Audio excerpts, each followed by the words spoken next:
Bonjour et bienvenue sur j'aicompris.com. Dans cette vidéo, on vous propose de vous entraîner à résoudre des systèmes. Et plus particulièrement, l'intérêt dans cette vidéo, c'est qu'il va se passer quelque chose d'assez inhabituel avec ce système. Alors, je ne vous en dis pas plus pour le moment, faites pause, cherchez à résoudre ce système et on se retrouve tout de suite après pour bien comprendre ce qu'il se passe.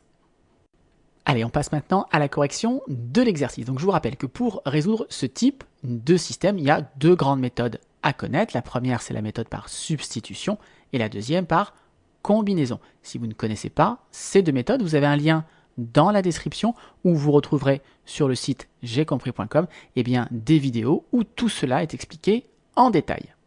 Alors ici, moi, je vais plutôt utiliser la méthode par combinaison. Donc la méthode par combinaison, l'objectif, c'est de se ramener dans les deux équations à avoir soit le même nombre de x, soit le même nombre de y, ou encore mieux, un nombre opposé de x ou un nombre opposé de y.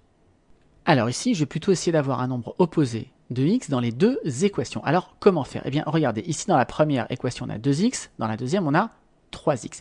Eh bien, si on multiplie la première équation par 3 des deux côtés. Donc je vais dire que la ligne 1, je vais la multiplier par 3. Donc je vais prendre 3 fois la ligne 1. Ça veut dire que je vais multiplier tout ça par 3 et également le deuxième membre par 3.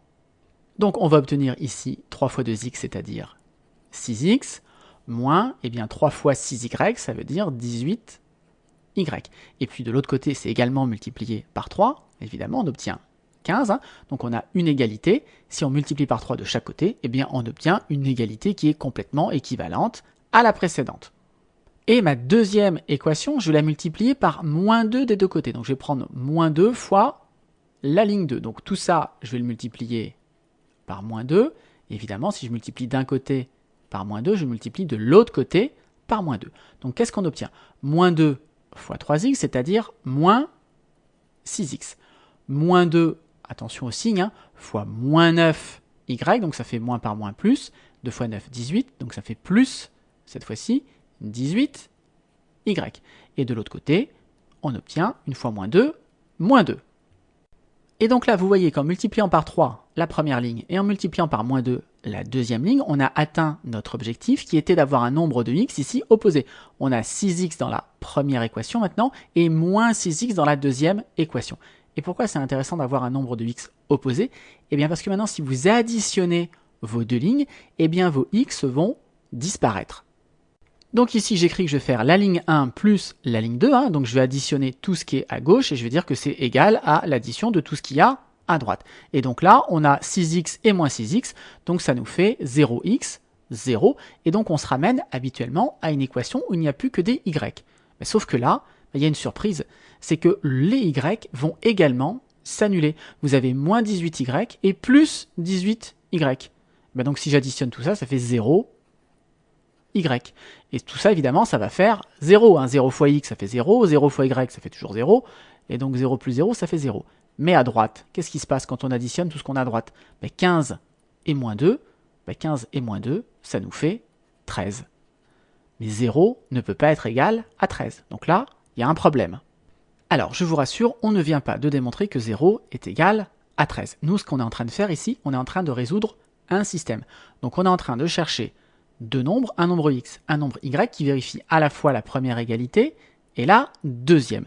Et donc, ce système-là, il est équivalent à résoudre ce système-là, c'est-à-dire à trouver deux nombres x et y, qui vérifient encore une fois mes deux égalités.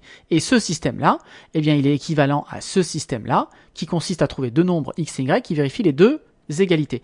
Mais vous voyez que la première égalité, elle ne sera jamais vraie. 0 n'est pas égal à 13.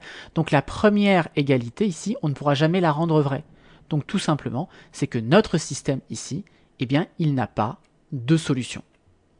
Donc c'est ce que j'ai noté ici, la première égalité est toujours fausse, donc mon système, il n'a pas de couple solution, je ne peux pas trouver x et y qui vérifient mes deux équations de départ, parce que ça reviendrait à trouver deux nombres x et y qui vérifient ces deux égalités. Et ça, c'est pas possible. Alors pour bien comprendre ce qui se passe, on va interpréter géométriquement notre système. Et vous savez que la première équation ici, elle correspond à une équation cartésienne de droite. Même chose pour la deuxième. Eh bien, on va représenter graphiquement les deux droites. Donc la première qui a pour équation 2x moins 6y égale 5, et la deuxième qui a pour équation 3x moins 9y égale 1.